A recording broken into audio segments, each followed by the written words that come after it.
திருச்செந்தூர் முருகன் துணை. என் குழந்தையே, இன்று நீ இந்த வாக்கை கேட்பது சாதாரணம் அல்ல. உன் மனம் சோர்ந்து போன நேரத்தில் உனக்கு ஆறுதல் சொல்லவே நான் வந்திருக்கிறேன். பல நாட்களாக நீ யாரிடமும் சொல்லாமல் சில கண்ணீர்களை மறைத்து வைத்திருக்கிறாய். வெளியில் சிரித்து கொண்டிருந்தாலும் உள்ளே எவ்வளவு வலி இருக்கிறது என்று எனக்கு தெரியும். ஏன் என் வாழ்க்கை மட்டும் இப்படி இருக்கிறது? எப்போது எனக்கு நல்ல காலம் வரும் என்று நீ அமைதியாக கேட்ட ஒவ்வொரு கேள்வியும் என் காதில் விழுந்தது.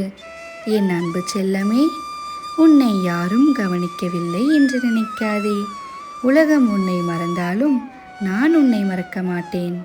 நீ விழுந்த ஒவ்வொரு முறையும் உன்னை தூக்கி நிறுத்தியது என் அருள்தான். நீ உடைந்து போகாமல் இருப்பதே நான் உன்னுடன் இருப்பதற்கான அடையாளமாகும். இன்று உன் கையில் வெறுமை இருக்கலாம், உன் வீட்டில் கவலை இருக்கலாம், உன் மனதில் பயம் இருக்கலாம்.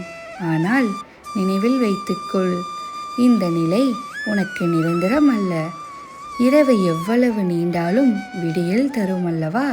அதேபோல் மழை எவ்வளவு பெய்தாலும் வானம் தெளியும். அதே போல்தான் உன் வாழ்க்கையிலும் நல்ல நேரம் நெருங்கிக் கொண்டிருக்கிறது. நீ இழந்ததை நினைத்து அழாதே.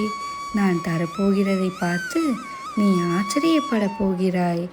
இன்னும் கொஞ்சம் பொறுமையாக இரு, இன்னும் கொஞ்சம் நம்பிக்கையோடு இரு. உன் கண்ணீருக்கு பதிலாக சிரிப்பையும், உன் கவலைக்கு பதிலாக அமைதியையும், உன் காத்திருப்புக்கு பதிலாக ஆசீர்வாதத்தையும் நான் தரப்போகிறேன். கலங்காதே என் குழந்தையே. நான் உன் திருச்செந்தூர் முருகன் உன் கையை பிடித்து கொண்டு நடந்து கொண்டிருக்கிறேன். உன்னை நான் ஒருபோதும் கைவிட மாட்டேன். வேல் முருகன் துணை. நல்ல காலம் தொடங்கிவிட்டது. திருச்செந்தூர் முருகனுக்கு அரோகரா.